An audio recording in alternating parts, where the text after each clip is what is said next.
Her name was Julie. She studied at an excellent, prestigious university. Julie and her friends often went to Cannes, Monaco, and Mallorca in Spain summer. They spent time at parties where Naomi Campbell, Irina Sheik, and other prominent personalities rested. The girls in her circle and she could afford the hotels where they party from morning to evening. They spent money without thinking about anything. They had many opportunities. They were all from wealthy families. Their parents did not spare cash for their beloved children. After such a fun vacation, they had to learn a lot. Famous and wealthy parents must have educated children. Frequent social events and news from magazines had to correspond to the statuses of their circle. At one of the college parties that the college kids were putting together, Julie met him, the different one. He didn't go to this university. He was called by someone who knew the faculty. Julie didn't expect anyone to impress her at first sight, and how could he be here? His unusual and closed nature caught her attention. Many guys tried to get to know her, but they were like everyone else in her circle. But that guy was very different from the other guys. There were no branded items on him. His bang covered his face slightly. He wasn't much of a talker, but there was something about him that immediately caught Julie's attention. He stood quietly aside and did not draw attention to himself. But not for Julie. For her, he became a center of interest. "John," he said quietly, and reached out to Julie. "Julie," she smiled back. The friends did not give much importance to their acquaintance, but a month later they were already walking hand in hand and could not take their eyes off each other. Their union was not in the spirit of all, but love was so burning that the young pair was regardless of others' opinions. They spent time together, as shown in the most romantic films. These were happy moments of their teenage life. They saw their future together. Together they dreamed a lot and had fun. Lovers enjoyed each other every day. John was from an ordinary family. His college, where he studied, had an urban planning direction. His parents worked at the factory and didn't really care about their son. He and Julie met on evenings after school. When they separated, they missed each other so much that they looked forward to an early meeting. Their love was visible from a distance. When they met, they spent time alone together. They were not bored at all together. They'd go out, talk about things, and always find something to do. Over time, their feelings began to diminish, and their different social statuses became more apparent in everyday life. As it happens, time passes and people's relationships stand still. John knew he had to act. He can't give Julie what she's so used to, that luxurious life. John dropped out of school and started working. He had less time to meet Julie. Julie didn't know what it was about because she was in a relationship. John believed that the financial component could hurt his self-esteem and he would lose his lover. John couldn't afford to live on someone else's dime. Without a good job, he couldn't live on the same level as Julie. He got an excellent job as an assistant architect. He worked a lot and stayed at work in the evenings. He had a clear goal, to achieve a good position, and he aspired to the same life as seen by his friends and Julie. She was irritated that John had less time to walk and spend with her. She tried to explain that she didn't need any of this. She was willing to live with her lover in any circumstances. John understood that it was all talk and nothing more. They couldn't have lived together for a long time in such different statuses. Living with Julie and not giving her what she was used to would sooner or later ruin their relationship. It was just a matter of time. After another year, which Julie finished perfectly, she got a call from her father. "Julie, congratulations on your successful graduation. I've arranged for you to go to further training in Paris." "But Dad, I don't want to go to Paris. My friends and John are here. I can finish my studies here," Julie said sadly. "This is not up for discussion. Either Paris or no entertainment and trips. You will live on your own with your John." Julie was still on the allowance her father threatened, or so she thought. Julie didn't want to upset her dad. She tried to finish her studies perfectly. Her father did so much for her. Her dad gave her a good education and fun and carefree childhood. In the evening, she called John to her room to talk. John did not understand why he had to go to Paris, so far and for a whole year. He didn't even have time to tell Julie about his promotion. His efforts were in vain, he thought. Julie had already decided. although it was difficult for her to tell John. She promised to come over for the holidays and said the year would pass unnoticed, but deep down she knew she wasn't, and they would be put to the test. She believed then that life was easy and everything would be the same in a year. A month passed, the second after her departure to Paris. Calls between them became less frequent. Everyone had their own life. She studied and he worked. She lived for herself and her father. He lived and worked for her. Every time they talked, John would invite her over and ask her to come over at least for the weekend. But Julie never showed up, citing a bunch of cases, girlfriends' birthdays, and other excuses. She asked John to wait a little bit longer. Soon, very soon, we will meet again, she said on the phone. John understood that a year away was a test of their relationship. He trusted Julie, but it was a waste. At one of the parties, Julie had a few drinks and couldn't resist a burning brunette who was also clearly interested in her. She soon forgot about John. She felt no remorse. She thought the distance had already extinguished the feelings between them. But John did not think so. He tried and worked for Julie. A year passed. Julie came home.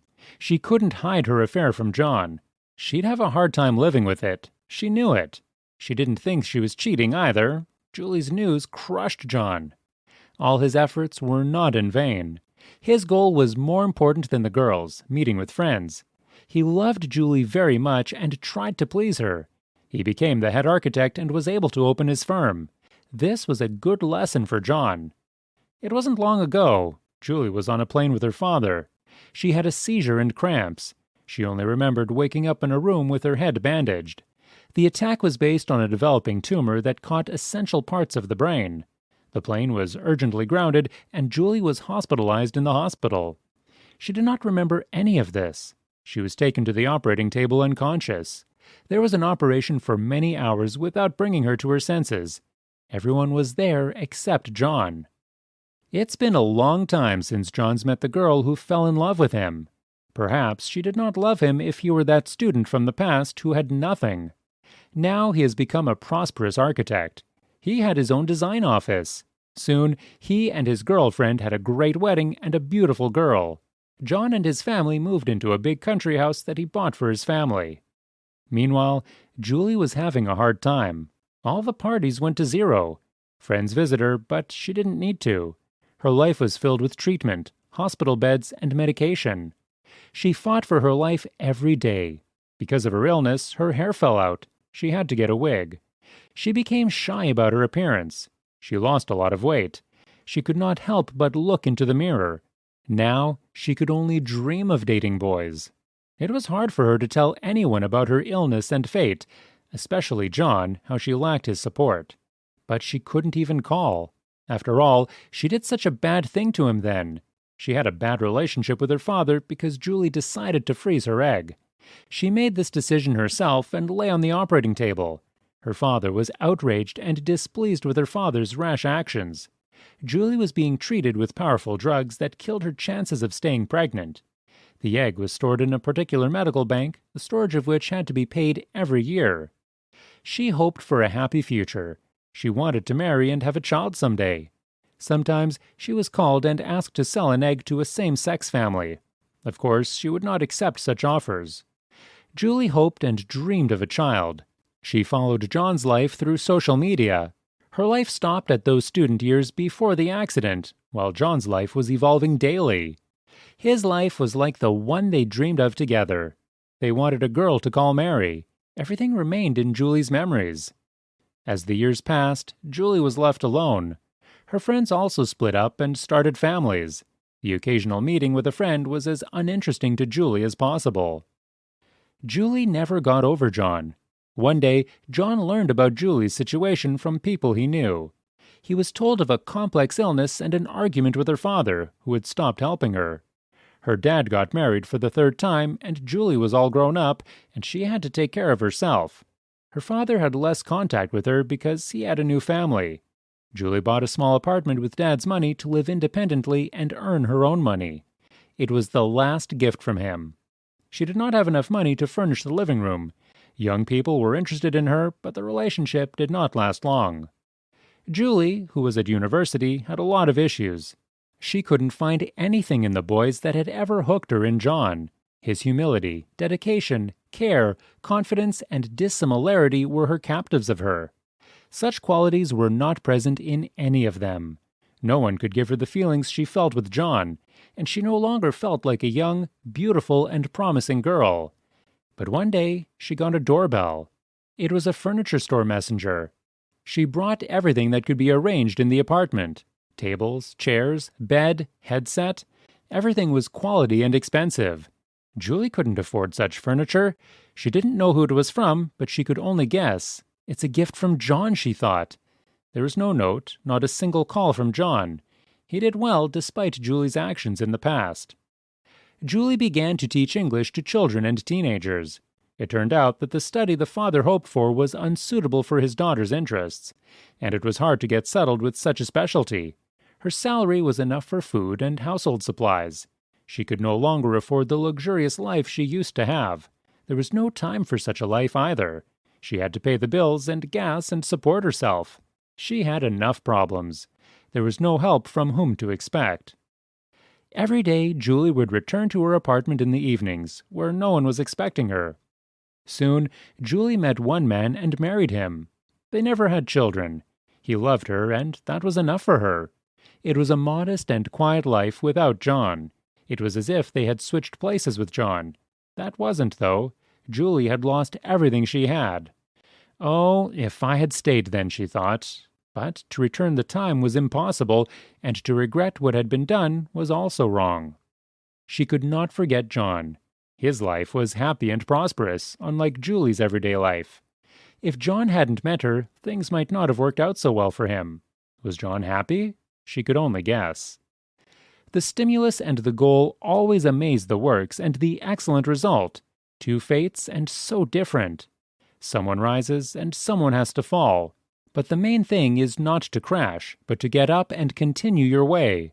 In life, there are ups and downs. They only make you stronger and give you a chance to start over. Sometimes, decisions can turn your life around in ways you didn't expect. So, before you make a decision, evaluate the situation and think twice. You can offend someone close to you. You can break yourself or another's life. You don't have to jump to conclusions. Don't do what others want. Do what you want. Listen to yourself first. No one will live life for you. You make the rules for yourself.